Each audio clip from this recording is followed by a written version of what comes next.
Hannibal was a Carthaginian general and statesman who commanded the forces of Carthage in their battle against the Roman Republic during the Second Punic War. He is widely regarded as one of the greatest military commanders in history. Hannibal's father, Hamilcar Barca, was a leading Carthaginian general during the First Punic War. His younger brothers were Mago and Hasdrubal.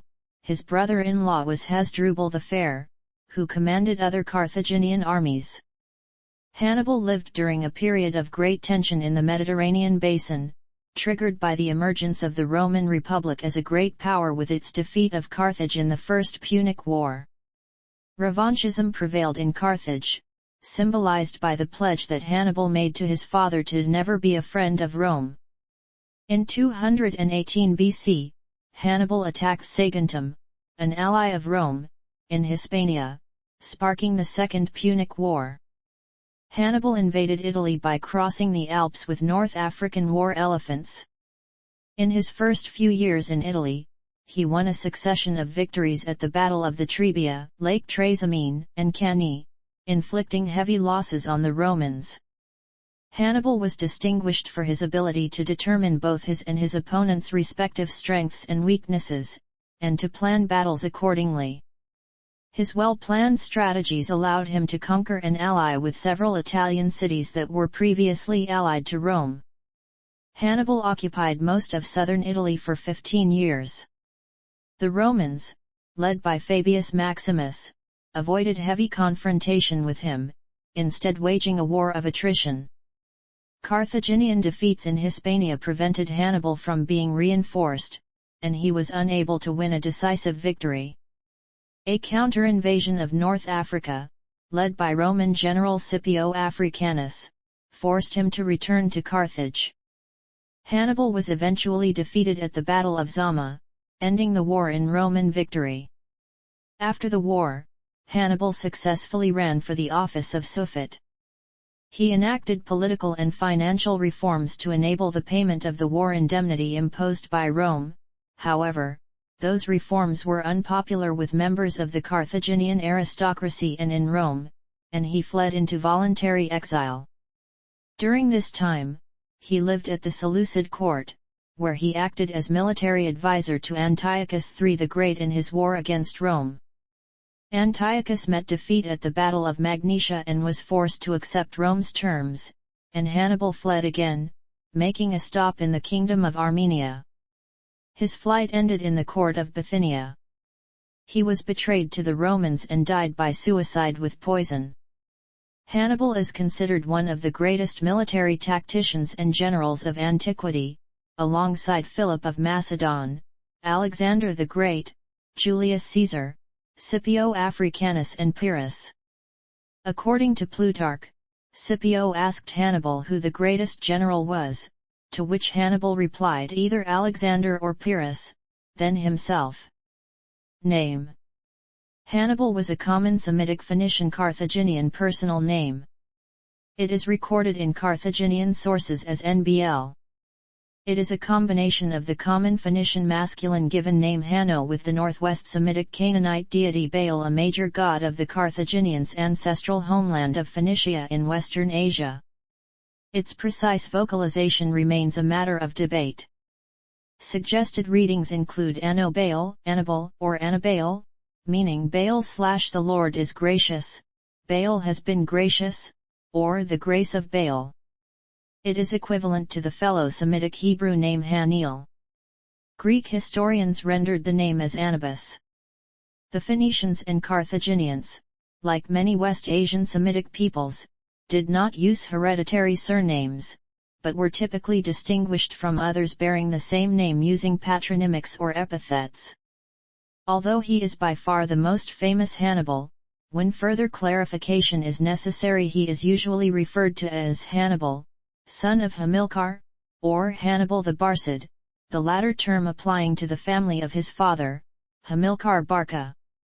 Barca is a Semitic cognomen meaning lightning or thunderbolt, a surname acquired by Hamilcar on account of the swiftness and ferocity of his attacks.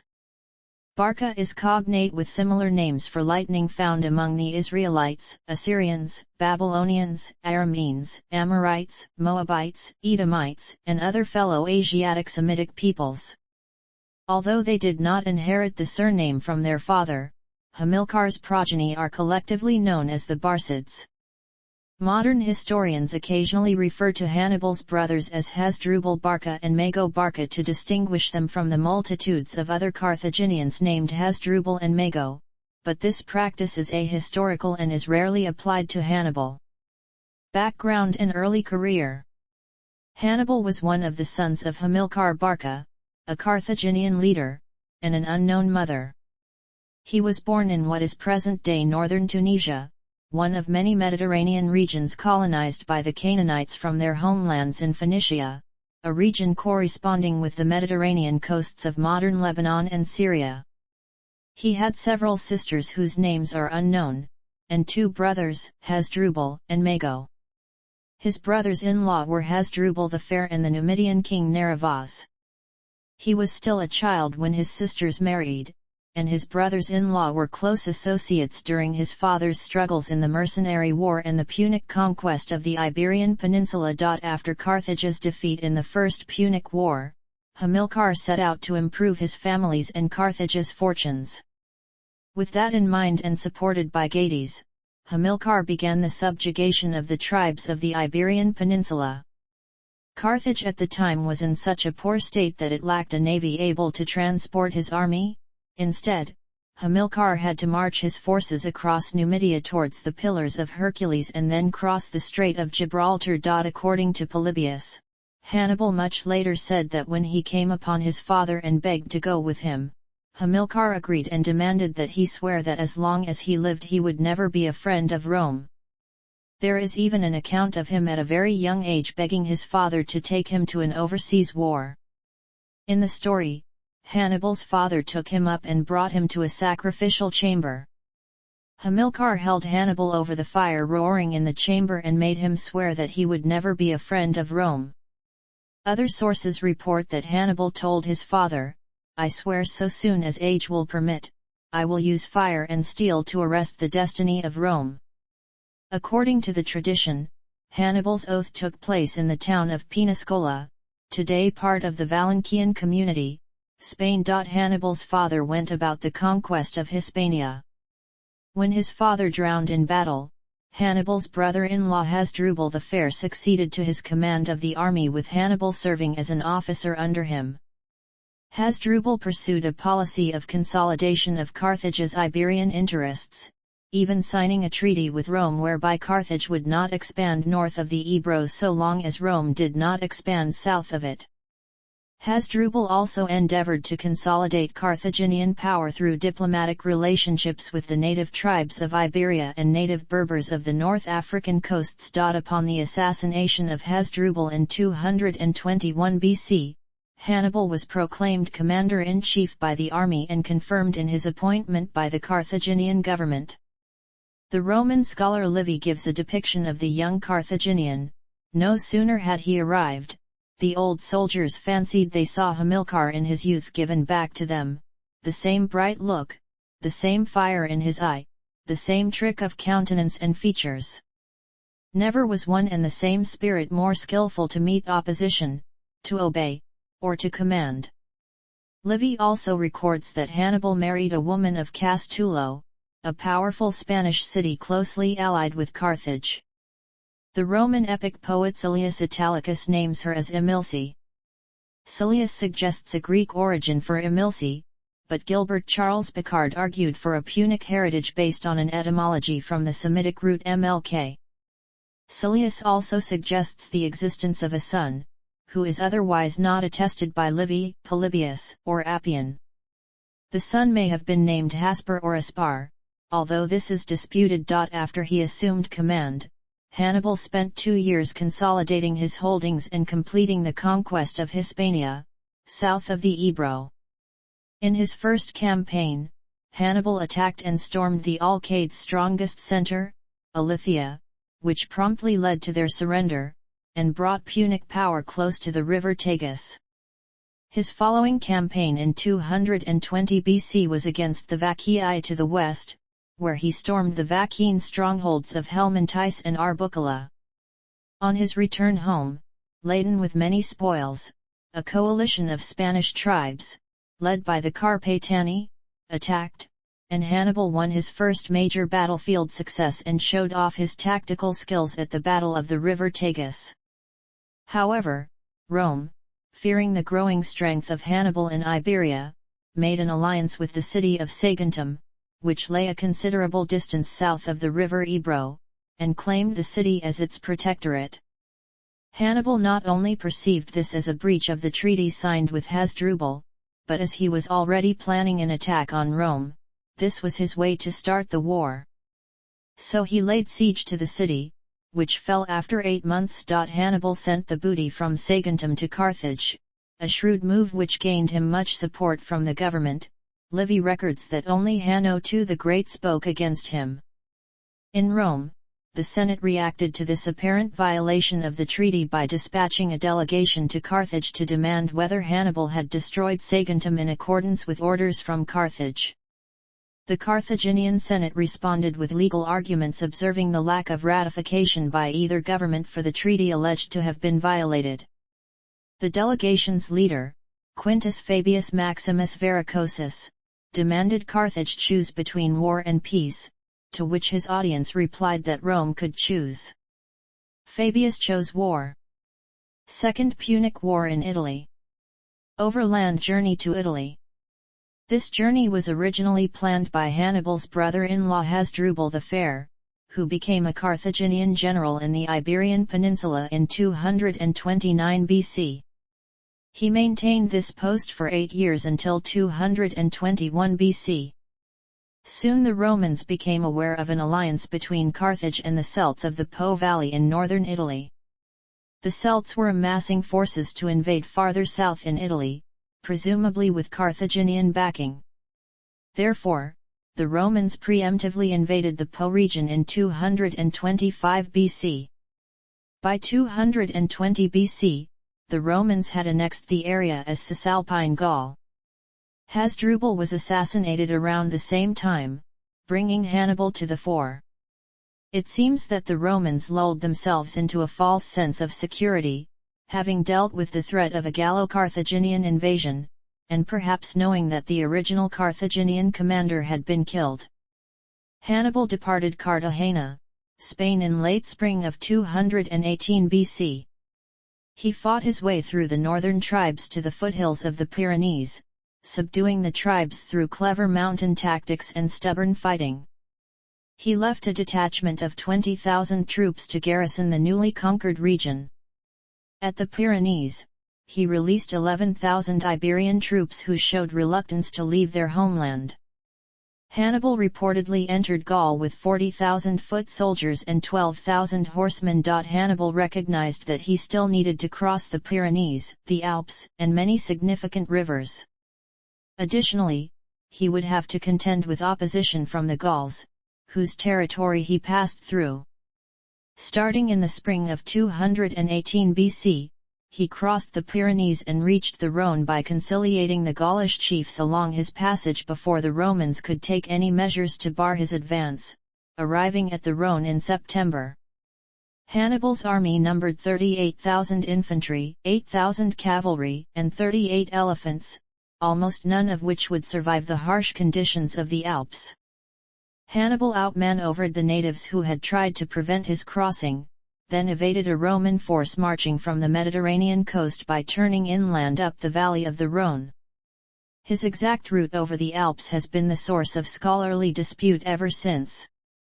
The most influential modern theories favor either a march up the valley of the Drôme and a crossing of the main range to the south of the modern highway over the Col de Montgenèvre, or a march farther north up the valleys of the Isère and Arc crossing the main range near the present Col de Montcenis or the Little St. Bernard Pass. Recent numismatic evidence suggests that Hannibal's army may have passed within sight of the Matterhorn. Stanford geoarchaeologist Patrick Hunt argues that Hannibal took the Col de Clapier mountain pass, claiming the Clapier most accurately met ancient depictions of the route, wide view of Italy, pockets of year-round snow, and a large campground. Other scholars have doubts, proposing that Hannibal took the easier route across Petit Mount Cenis. Hunt responds to this by proposing that Hannibal's Celtic guides purposefully misguided the Carthaginian general. Most recently, W.C. Money has argued Col de la Traversette closest fits the records of ancient authors. Biostratigraphic archaeological data has reinforced the case for Col de la Traversette.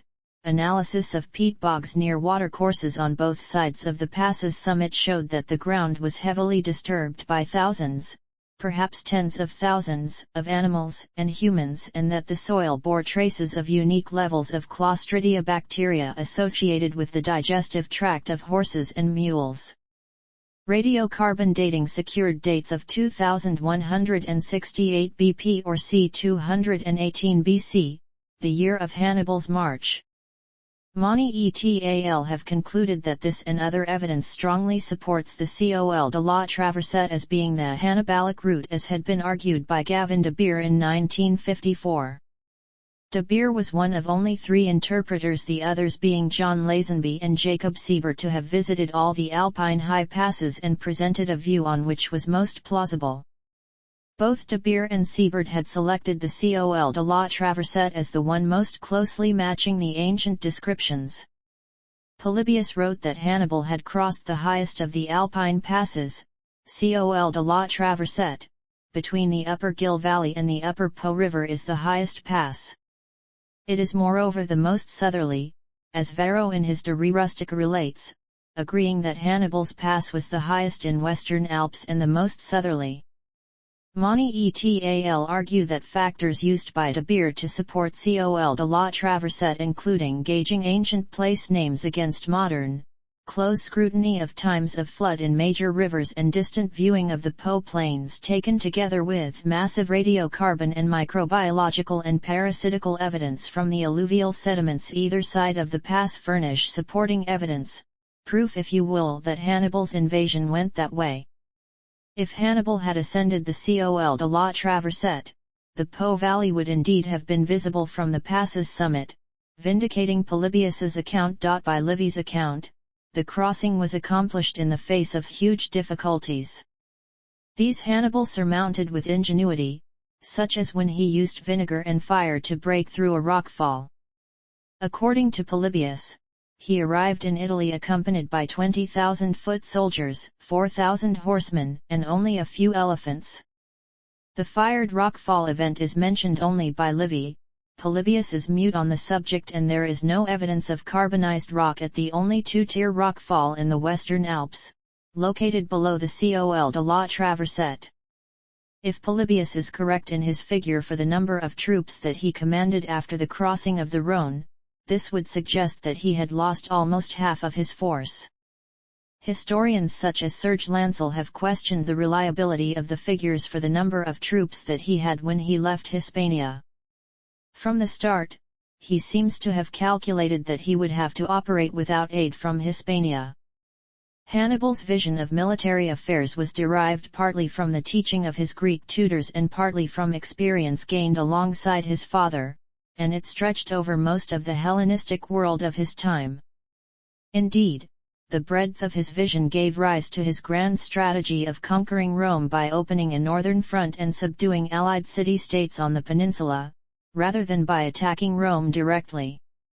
Historical events that led to the defeat of Carthage during the First Punic War, when his father commanded the Carthaginian army, also led Hannibal to plan the invasion of Italy by land across the Alps. The task was daunting, to say the least. It involved the mobilization of between 60,000 and 100,000 troops and the training of a war elephant corps, all of which had to be provisioned along the way. The Alpine invasion of Italy was a military operation that would shake the Mediterranean world of 218 BC with repercussions for more than 2 decades. Battle of Trebia. Hannibal's perilous march brought him into the Roman territory and frustrated the attempts of the enemy to fight out the main issue on foreign ground. His sudden appearance among the Gauls of the Po Valley, moreover, enabled him to detach those tribes from their new allegiance to the Romans before the Romans could take steps to check the rebellion. Publius Cornelius Scipio was the consul who commanded the Roman force sent to intercept Hannibal. He had not expected Hannibal to make an attempt to cross the Alps, since the Romans were prepared to fight the war in the Iberian Peninsula. With a small detachment still positioned in Gaul, Scipio made an attempt to intercept Hannibal. He succeeded, through prompt decision and speedy movement, in transporting his army to Italy by sea in time to meet Hannibal. Hannibal's forces moved through the Po Valley and were engaged in the Battle of Ticinus. Here, Hannibal forced the Romans to evacuate the plain of Lombardy, by virtue of his superior cavalry. The victory was minor, but it encouraged the Gauls and Ligurians to join the Carthaginian cause. Their troops bolstered his army back to around 40,000 men. Scipio was severely injured, his life only saved by the bravery of his son who rode back onto the field to rescue his fallen father. Scipio retreated across the Trebia to camp at Placentia with his army mostly intact. The other Roman consular army was rushed to the Po Valley.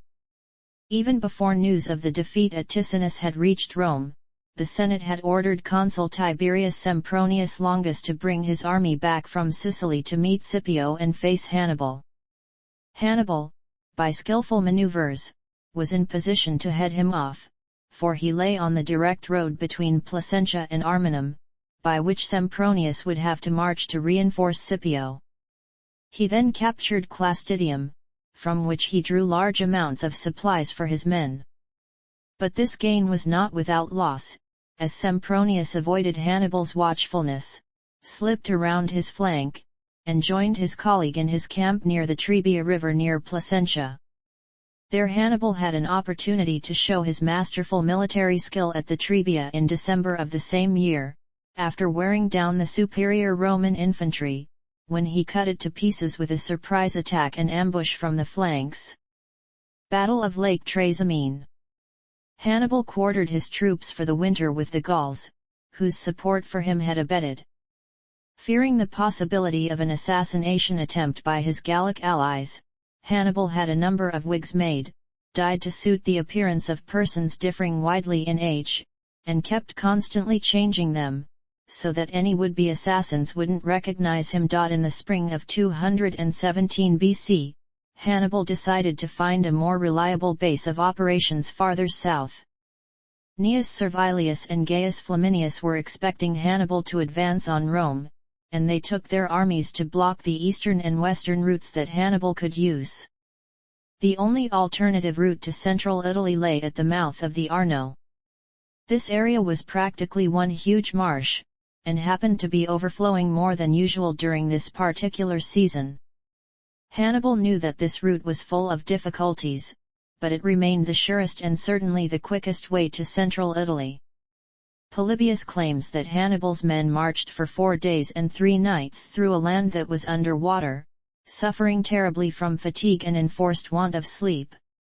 He crossed without opposition over both the Apennines and the seemingly impassable Arno, but he lost a large part of his force in the marshy lowlands of the Arno. He arrived in Etruria in the spring of 217 BC and decided to lure the main Roman army under Flaminius into a pitched battle by devastating the region that Flaminius had been sent to protect. As Polybius recounts, he calculated that, if he passed the camp and made a descent into the district beyond, Flaminius would be unable to endure watching passively the devastation of the country but would spontaneously follow him, and give him opportunities for attack. At the same time, Hannibal tried to break the allegiance of Rome's allies by proving that Flaminius was powerless to protect them. Despite this, Flaminius remained passively encamped at Arretium. Hannibal marched boldly around Flaminius' left flank, unable to draw him into battle by mere devastation, and effectively cut him off from Rome. He then advanced through the uplands of Etruria, provoking Flaminius into a hasty pursuit and catching him in a defile on the shore of Lake Trasimenus. There Hannibal destroyed Flaminius' army in the waters or on the adjoining slopes, killing Flaminius as well. This was the most costly ambush that the Romans ever sustained until the Battle of Carrhae against the Parthian Empire.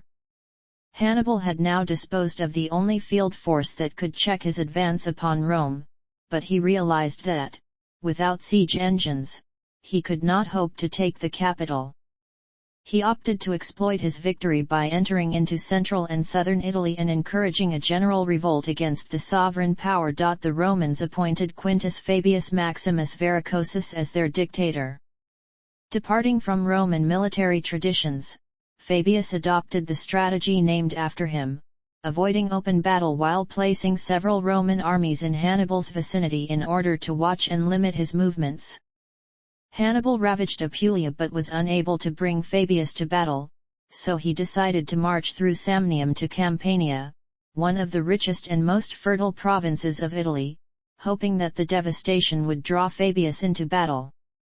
Fabius closely followed Hannibal's path of destruction, yet still refused to let himself be drawn out of the defensive. This strategy was unpopular with many Romans, who believed that it was a form of cowardice.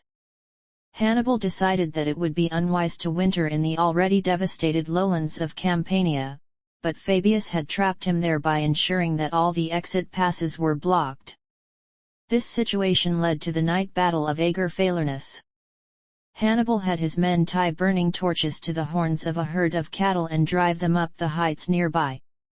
Some of the Romans, seeing a moving column of lights, were tricked into believing it was the Carthaginian army marching to escape along the heights.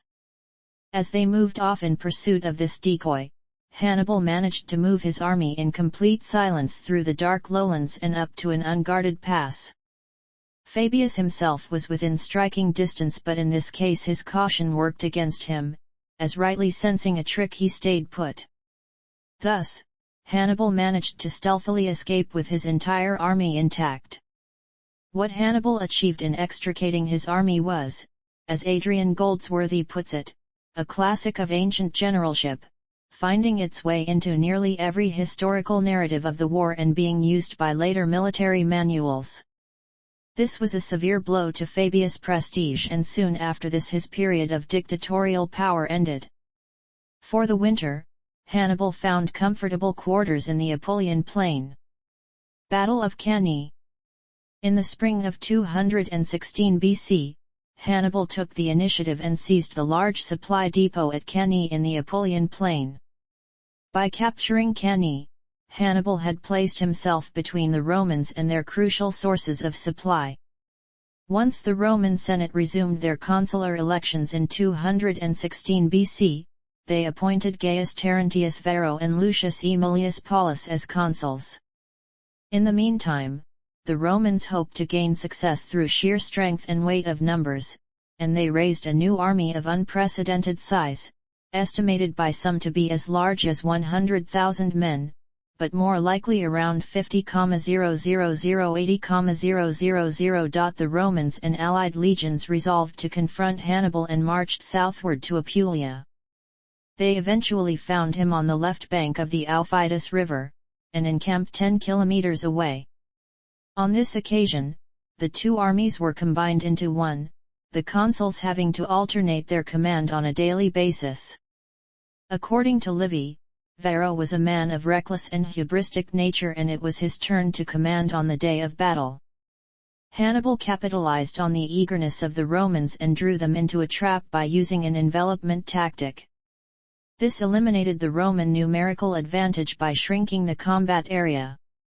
Hannibal drew up his least reliable infantry in the center in a semicircle curving towards the Romans. Placing them forward of the wings allowed them room to fall back, luring the Romans after them, while the cavalry on the flanks dealt with their Roman counterparts. Hannibal's wings were composed of the Gallic and Numidian cavalry. The Roman legions forced their way through Hannibal's weak center, but the Libyan mercenaries on the wings, swung around by the movement, menaced their flanks. The onslaught of Hannibal's cavalry was irresistible. Hannibal's chief cavalry commander, Maharbal, led the mobile Numidian cavalry on the right. They shattered the Roman cavalry opposing them. Hannibal's Iberian and Gallic heavy cavalry on the left, led by Hanno, defeated the Roman heavy cavalry, and then both the Carthaginian heavy cavalry and the Numidians attacked the legions from behind.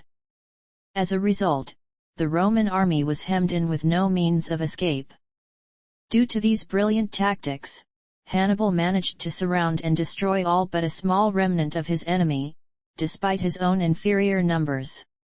Depending upon the source, it is estimated that 50,000–70,000 Romans were killed or captured.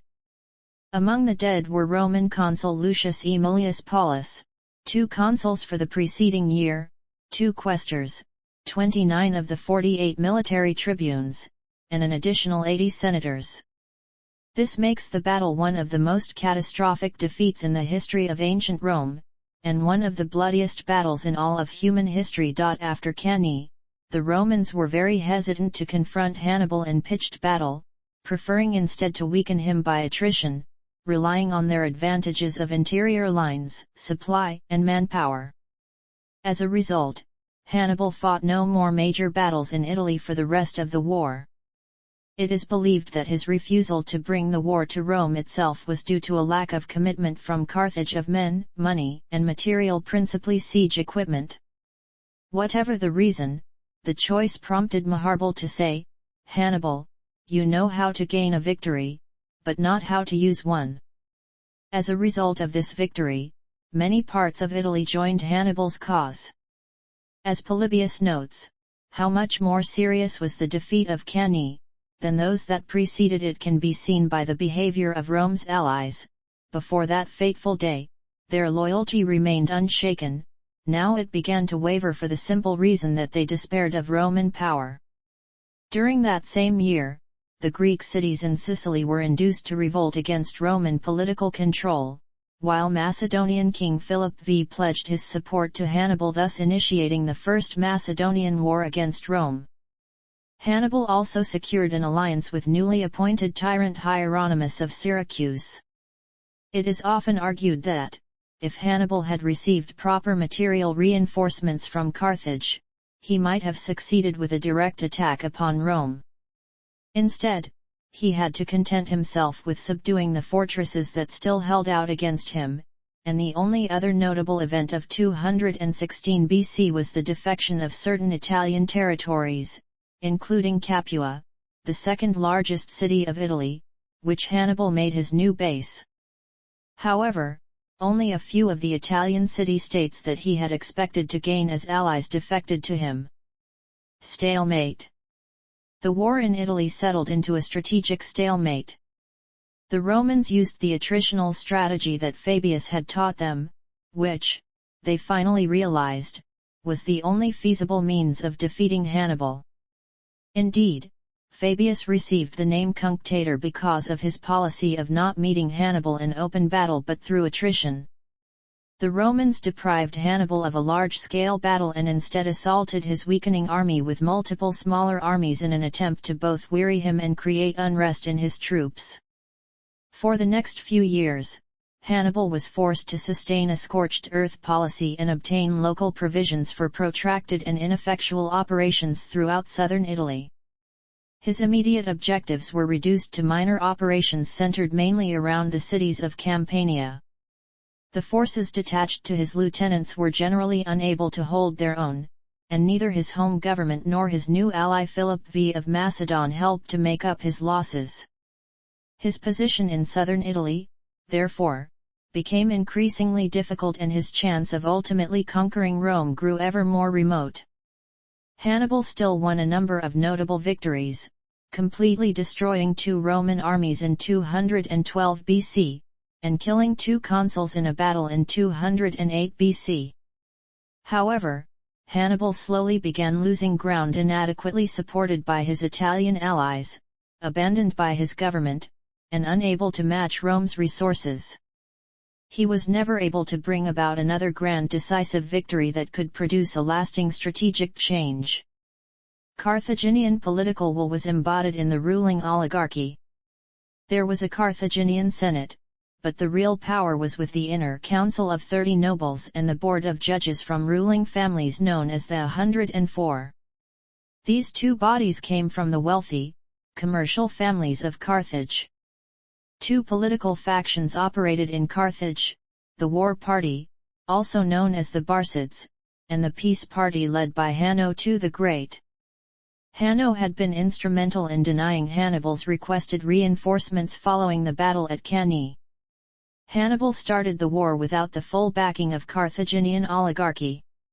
His attack of Saguntum had presented the oligarchy with a choice of war with Rome or loss of prestige in Iberia. The oligarchy, not Hannibal, controlled the strategic resources of Carthage. Hannibal constantly sought reinforcements from either Iberia or North Africa. Hannibal's troops who were lost in combat were replaced with less well-trained and motivated mercenaries from Italy or Gaul. The commercial interests of the Carthaginian oligarchy dictated the reinforcement and supply of Iberia rather than Hannibal throughout the campaign. Hannibal's retreat in Italy. In March 212 BC, Hannibal captured Tarentum in a surprise attack, but he failed to obtain control of its harbor. The tide was slowly turning against him, and in favor of Rome. The Roman consuls mounted a siege of Capua in 212 BC. Hannibal attacked them, forcing their withdrawal from Campania. He moved to Lucania and destroyed a 16,000-man Roman army at the Battle of the Silarus, with 15,000 Romans killed. Another opportunity presented itself soon after, a Roman army of 18,000 men being destroyed by Hannibal at the First Battle of Herdonia with 16,000 Romans dead, freeing Apulia from the Romans for the year. The Roman consuls mounted another siege of Capua in 211 BC, conquering the city. Hannibal attempted to lift the siege with an assault on the Roman siege lines but failed. He marched on Rome to force the recall of the Roman armies. He drew off 15,000 Roman soldiers, but the siege continued and Capua fell. In 212 BC, Marcellus conquered Syracuse and the Romans destroyed the Carthaginian army in Sicily in 211–210 BC. In 210 BC, the Romans entered into an alliance with the Aetolian League to counter Philip V of Macedon. Philip, who attempted to exploit Rome's preoccupation in Italy to conquer Illyria, now found himself under attack from several sides at once and was quickly subdued by Rome and her Greek allies. In 210 BC, Hannibal again proved his superiority in tactics by inflicting a severe defeat at the Battle of Herdonia in Apulia upon a proconsular army and, in 208 BC, destroyed a Roman force engaged in the siege of Locri at the Battle of Pedalia. But with the loss of Tarentum in 209 BC and the gradual reconquest by the Romans of Samnium and Lucania, his hold on South Italy was almost lost. In 207 BC, he succeeded in making his way again into Apulia, where he waited to concert measures for a combined march upon Rome with his brother Hasdrubal. On hearing, however, of his brother's defeat and death at the Battle of the Metaurus, he retired to Calabria, where he maintained himself for the ensuing years. His brother's head had been cut off, carried across Italy, and tossed over the palisade of Hannibal's camp as a cold message of the ironclad will of the Roman Republic. The combination of these events marked the end to Hannibal's success in Italy. With the failure of his brother Mago in Liguria and of his own negotiations with Philip V, the last hope of recovering his ascendancy in Italy was lost. In 203 BC, after nearly 15 years of fighting in Italy and with the military fortunes of Carthage rapidly declining, Hannibal was recalled to Carthage to direct the defense of his native country against a Roman invasion under Scipio Africanus. Conclusion of the Second Punic War. Return to Carthage. In 203 BC, Hannibal was recalled from Italy by the war party in Carthage. After leaving a record of his expedition engraved in Punic and Greek upon bronze tablets in the temple of Juno Licinia at Crotona, he sailed back to Africa. His arrival immediately restored the predominance of the war party, which placed him in command of a combined force of African levies and his mercenaries from Italy. In 202 BC, Hannibal met Scipio in a fruitless peace conference. Despite mutual admiration, negotiations floundered due to Roman allegations of Punic faith, referring to the breach of protocols that ended the First Punic War by the Carthaginian attack on Saguntum, and a Carthaginian attack on a stranded Roman fleet. Scipio and Carthage had worked out a peace plan, which was approved by Rome. The terms of the treaty were quite modest, but the war had been long for the Romans. Carthage could keep its African territory but would lose its overseas empire. Masinissa was to be independent. Also, Carthage was to reduce its fleet and pay a war indemnity. But Carthage then made a terrible blunder. Its long-suffering citizens had captured a stranded Roman fleet in the Gulf of Tunis and stripped it of supplies, an action that aggravated the faltering negotiations. Fortified by both Hannibal and the supplies, the Carthaginians rebuffed the treaty and Roman protests. The decisive Battle of Zama soon followed. The defeat removed Hannibal's air of invincibility. Battle of Zama. Unlike most battles of the Second Punic War, at Zama the Romans were superior in cavalry and the Carthaginians had the edge in infantry. This Roman cavalry superiority was due to the betrayal of Masinissa, who had earlier assisted Carthage in Iberia but changed sides in 206 BC with the promise of land, and due to his personal conflicts with Syphax, a Carthaginian ally. Although the aging Hannibal was suffering from mental exhaustion and deteriorating health after years of campaigning in Italy, the Carthaginians still had the advantage in numbers and were boosted by the presence of 80 war elephants. The Roman cavalry won an early victory by swiftly routing the Carthaginian horse and because standard Roman tactics for limiting the effectiveness of the Carthaginian war elephants were successful, including playing trumpets to frighten the elephants into running into the Carthaginian lines. Some historians say that the elephants routed the Carthaginian cavalry and not the Romans, whilst others suggest that it was actually a tactical retreat planned by Hannibal. Whatever the truth, the battle remained closely fought. At one point, it seemed that Hannibal was on the verge of victory, but Scipio was able to rally his men, and his cavalry, having routed the Carthaginian cavalry, attacked Hannibal's rear. This two-pronged attack caused the Carthaginian formation to collapse. With their foremost general defeated, the Carthaginians had no choice but to surrender. Carthage lost approximately 20,000 troops with an additional 15,000 wounded. In contrast, the Romans suffered only 2,500 casualties. The last major battle of the Second Punic War resulted in a loss of respect for Hannibal by his fellow Carthaginians. The conditions of defeat were such that Carthage could no longer battle for Mediterranean supremacy. Later career. Peacetime Carthage. Hannibal was still only 46 at the conclusion of the Second Punic War in 201 BC and soon showed that he could be a statesman as well as a soldier. Following the conclusion of a peace that left Carthage saddled with an indemnity of 10,000 talents, he was elected suffet of the Carthaginian state. After an audit confirmed Carthage had the resources to pay the indemnity without increasing taxation, Hannibal initiated a reorganization of state finances aimed at eliminating corruption and recovering embezzled funds. The principal beneficiaries of these financial peculations had been the oligarchs of the 104. In order to reduce the power of the oligarchs, Hannibal passed a law stipulating the 104 be chosen by direct election rather than co-option. He also used citizen support to change the term of office in the 104 from life to a year, with none permitted to hold office for 2 consecutive years. Exile. 7 years after the victory of Zama, the Romans, alarmed by Carthage's renewed prosperity and suspicious that Hannibal had been in contact with Antiochus III of the Seleucid Empire, sent a delegation to Carthage alleging that Hannibal was helping an enemy of Rome. Aware that he had many enemies, not least of which due to his financial reforms eliminating opportunities for oligarchical graft, Hannibal fled into voluntary exile before the Romans could demand that Carthage surrender him into their custody. He journeyed first to Tyre, the mother city of Carthage, and then to Antioch, before he finally reached Ephesus, where he was honorably received by Antiochus.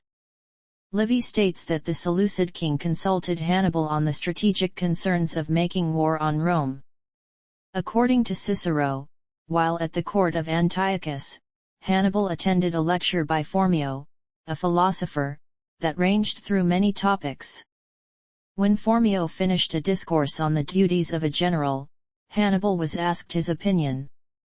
He replied, "I have seen during my life many old fools, but this one beats them all."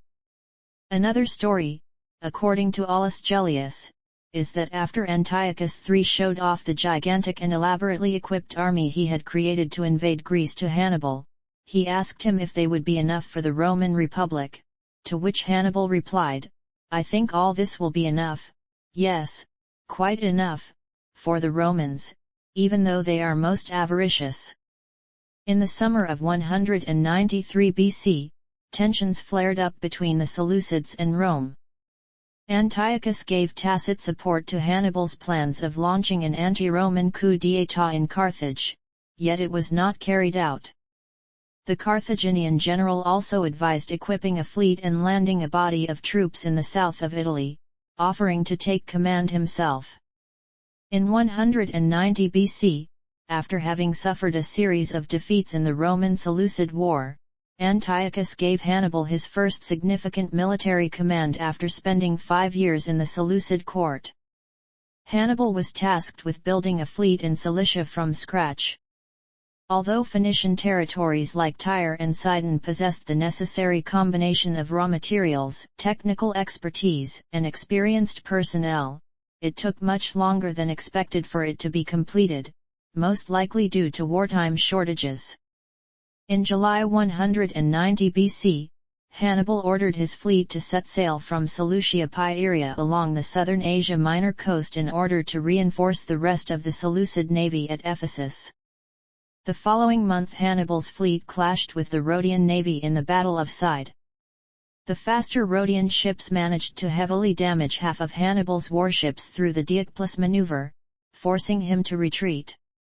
Hannibal had preserved most of his fleet. However, he was in no position to unite with Polyxenida's fleet at Ephesus since his ships required lengthy repairs. The ensuing Battle of Myonissus resulted in a Roman-Rhodian victory, which cemented Roman control over the Aegean Sea, enabling them to launch an invasion of Seleucid Asia Minor. The two armies faced off in the Battle of Magnesia, northeast of Magnesia ad Sipylum. The battle resulted in a decisive Roman Pergamene victory. The truce was signed at Sardes in January 189 BC, whereupon Antiochus agreed to abandon his claims on all lands west of the Taurus Mountains, paid a heavy war indemnity and promised to hand over Hannibal and other notable enemies of Rome from among his allies. According to Strabo and Plutarch, Hannibal also received hospitality at the Armenian royal court of Artaxias. The authors add an apocryphal story of how Hannibal planned and supervised the building of the new royal capital Artaxata. Suspicious that Antiochus was prepared to surrender him to the Romans, Hannibal fled to Crete, but he soon went back to Anatolia and sought refuge with Perseus I of Bithynia, who was engaged in warfare with Rome's ally, King Eumenes II of Pergamon. Hannibal went on to serve Perseus in this war. During one of the naval victories he gained over Eumenes, Hannibal had large pots filled with venomous snakes thrown onto Eumenes' ships. Hannibal also went on to defeat Eumenes in 2 other battles on land. Death. At this stage, the Romans intervened and threatened Bithynia into giving up Hannibal. Perseus agreed, but the general was determined not to fall into his enemies' hands. The precise year and cause of Hannibal's death are unknown. Pausanias wrote that Hannibal's death occurred after his finger was wounded by his drawn sword while mounting his horse, resulting in a fever, and then his death 3 days later. Cornelius Nepos and Livy, however, tell a different story, namely that the ex-consul Titus Quinctius Flamininus, on discovering that Hannibal was in Bithynia, went there in an embassy to demand his surrender from King Perseus. Hannibal, discovering that the castle where he was living was surrounded by Roman soldiers and he could not escape, took poison. Appian writes that it was Perseus who poisoned Hannibal. Pliny the Elder and Plutarch, in his Life of Flamininus, record that Hannibal's tomb was at Libyssa on the coast of the Sea of Marmara. According to some, Libyssa was sited at Gebes, but W. M. Leake, identifying Gebes with ancient Dakabyza, placed it further west. Before dying, Hannibal is said to have left behind a letter declaring, "Let us relieve the Romans from the anxiety they have so long experienced, since they think it tries their patience too much to wait for an old man's death." Appian wrote of a prophecy about Hannibal's death, which stated that Libyssa on earth shall cover Hannibal's remains. This, he wrote, made Hannibal believe that he would die in Libya, but instead, it was at the Bithynian Libyssa that he would die. In his annals, Titus Pomponius Atticus reports that Hannibal's death occurred in 183 BC, and Livy implies the same. Polybius, who wrote nearest the event, gives 182 BC. Sulpicius Blitho records the death under 181 BC. Legacy. Legacy to the ancient world. Hannibal caused great distress to many in Roman society. He became such a figure of terror that, whenever disaster struck, the Roman senators would exclaim Hannibal ad portas to express their fear or anxiety. This famous Latin phrase became a common expression that is often still used when a client arrives through the door or when one is faced with calamity. His legacy would be recorded by his Greek tutor, Sosilas of Lacedaemon. The works of Roman writers such as Livy, Frontinus, and Juvenal show a grudging admiration for Hannibal. The Romans even built statues of the Carthaginian in the streets of Rome to advertise their defeat of such a worthy adversary. It is plausible to suggest that Hannibal engendered the greatest fear Rome had towards an enemy. Nevertheless, the Romans grimly refused to admit the possibility of defeat and rejected all overtures for peace. They even refused to accept the ransom of prisoners after Cannae. During the war there are no reports of revolutions among the Roman citizens, no factions within the Senate desiring peace, no pro-Carthaginian Roman turncoats, no coups. Indeed, throughout the war Roman aristocrats ferociously competed with each other for positions of command to fight against Rome's most dangerous enemy. Hannibal's military genius was not enough to really disturb the Roman political process and the collective political and military capacity of the Roman people. As Lazenby states, it says volumes, too, for their political maturity and respect for constitutional forms that the complicated machinery of government continued to function even amidst disaster. There are few states in the ancient world in which a general who had lost a battle like Cannae would have dared to remain, let alone would have continued to be treated respectfully as head of state. According to the historian Livy, the Romans feared Hannibal's military genius, and during Hannibal's march against Rome in 211 BC, a messenger who had traveled from Fregellae for a day and a night without stopping created great alarm in Rome, and the excitement was increased by people running about the city with wildly exaggerated accounts of the news he had brought.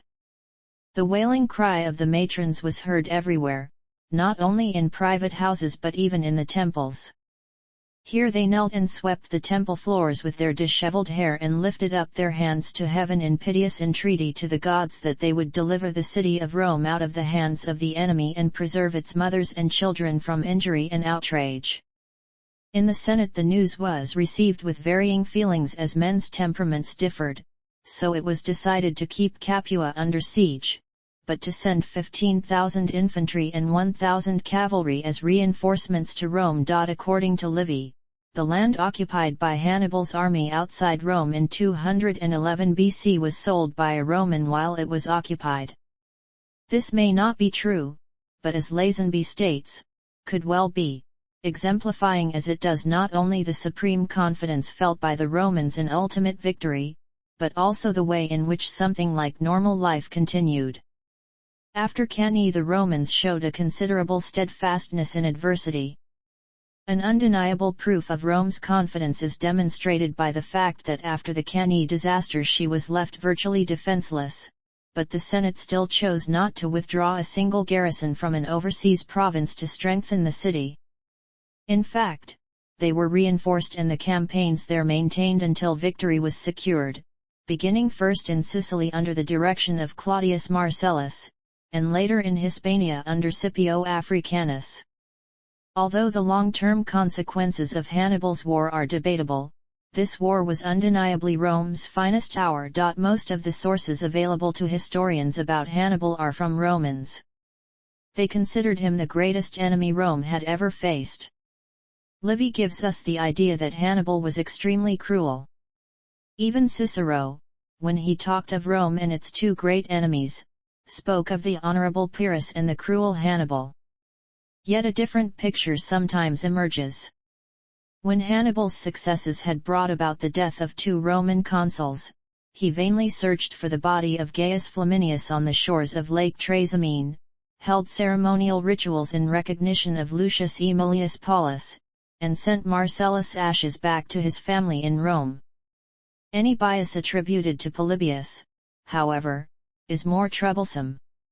Ronald Meller considered the Greek scholar a loyal partisan of Scipio Aemilianus, while H. Ormerod does not view him as an altogether unprejudiced witness when it came to his pet peeves, the Aetolians, the Carthaginians, and the Cretans. Nonetheless, Polybius did recognize that the reputation for cruelty the Romans attached to Hannibal might in reality have been due to mistaking him for one of his officers, Hannibal Monomachus. Military history. Hannibal is generally regarded as one of the best military strategists and tacticians of all time, the double envelopment at Cannae an enduring legacy of tactical brilliance. According to Appian, several years after the Second Punic War, Hannibal served as a political advisor in the Seleucid kingdom and Scipio arrived there on a diplomatic mission from Rome. It is said that at one of their meetings in the gymnasium Scipio and Hannibal had a conversation on the subject of generalship, in the presence of a number of bystanders, and that Scipio asked Hannibal whom he considered the greatest general, to which the latter replied Alexander of Macedonia. To this Scipio assented since he also yielded the first place to Alexander. Then he asked Hannibal whom he placed next, and he replied Pyrrhus of Epirus, because he considered boldness the first qualification of a general, for it would not be possible, he said, to find two kings more enterprising than these. Scipio was rather nettled by this, but nevertheless he asked Hannibal to whom he would give the third place, expecting that at least the third would be assigned to him, but Hannibal replied, to myself, for when I was a young man I conquered Hispania and crossed the Alps with an army, the first after Hercules. As Scipio saw that he was likely to prolong his self-laudation he said, laughing, where would you place yourself, Hannibal, if you had not been defeated by me? Hannibal, now perceiving his jealousy, replied, in that case I should have put myself before Alexander. Thus Hannibal continued his self-laudation, but flattered Scipio in an indirect manner by suggesting that he had conquered one who was the superior of Alexander. At the end of this conversation Hannibal invited Scipio to be his guest, and Scipio replied that he would be so gladly if Hannibal were not living with Antiochus, who was held in suspicion by the Romans. Thus did they, in a manner worthy of great commanders, cast aside their enmity at the end of their wars. Military academies all over the world continue to study Hannibal's exploits, especially his victory at Cannae. Maximilian Otto Bismarck Caspary, in his article in the Encyclopaedia Britannica 11th edition, praises Hannibal in these words. As to the transcendent military genius of Hannibal there cannot be two opinions. The man who for 15 years could hold his ground in a hostile country against several powerful armies and a succession of able generals must have been a commander and a tactician of supreme capacity. In the use of strategies and ambuscades he certainly surpassed all other generals of antiquity. Wonderful as his achievements were, we must marvel the more when we take into account the grudging support he received from Carthage. As his veterans melted away, he had to organize fresh levies on the spot. We never hear of a mutiny in his army, composed though it was of North Africans, Iberians, and Gauls. Again, all we know of him comes for the most part from hostile sources. The Romans feared and hated him so much that they could not do him justice. Livy speaks of his great qualities, but he adds that his vices were equally great, among which he singles out his more than Punic perfidy and an inhuman cruelty. For the first there would seem to be no further justification than that he was consummately skillful in the use of ambuscades. For the latter there is, we believe, no more ground than that at certain crises he acted in the general spirit of ancient warfare. Sometimes he contrasts most favorably with his enemy. No such brutality stains his name as that perpetrated by Gaius Claudius Nero on the vanquished Hasdrubal. Polybius merely says that he was accused of cruelty by the Romans and of avarice by the Carthaginians. He had indeed bitter enemies, and his life was one continuous struggle against destiny. For steadfastness of purpose, for organizing capacity and a mastery of military science he has perhaps never had an equal. Even the Roman chroniclers acknowledged Hannibal's supreme military leadership, writing that he never required others to do what he could not and would not do himself. According to Polybius 23:13, p. 423. It is a remarkable and very cogent proof of Hannibal's having been by nature a real leader and far superior to anyone else in statesmanship, that though he spent 17 years in the field, passed through so many barbarous countries, and employed to aid him in desperate and extraordinary enterprises numbers of men of different nations and languages, no one ever dreamed of conspiring against him, nor was he ever deserted by those who had once joined him or submitted to him. Count Alfred von Schlieffen developed his Schlieffen plan from his military studies, including the envelopment technique that Hannibal employed in the Battle of Cannae. George S. Patton believed himself a reincarnation of Hannibal as well as of many other people, including a Roman legionary and a Napoleonic soldier. Norman Schwarzkopf Jr., the commander of the coalition of the Gulf War of 1990–1991, claimed, "The technology of war may change, the sophistication of weapons certainly changes. But those same principles of war that applied to the days of Hannibal apply today."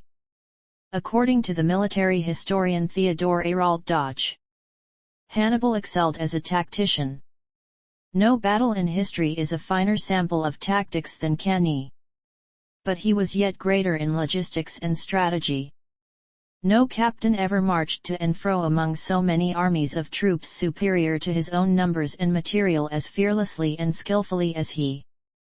No man ever held his own so long or so ably against such odds. Constantly overmatched by better soldiers, led by generals always respectable, often of great ability, he yet defied all their efforts to drive him from Italy, for half a generation. Excepting in the case of Alexander, and some few isolated instances, all wars up to the Second Punic War, had been decided largely, if not entirely, by battle tactics. Strategic ability had been comprehended only on a minor scale. Armies had marched towards each other, had fought in parallel order, and the conqueror had imposed terms on his opponent. Any variation from this rule consisted in ambuscades or other stratagems. That war could be waged by avoiding in lieu of seeking battle, that the results of a victory could be earned by attacks upon the enemy's communications, by flank maneuvers, by seizing positions from which safely to threaten him in case he moved, and by other devices of strategy, was not understood.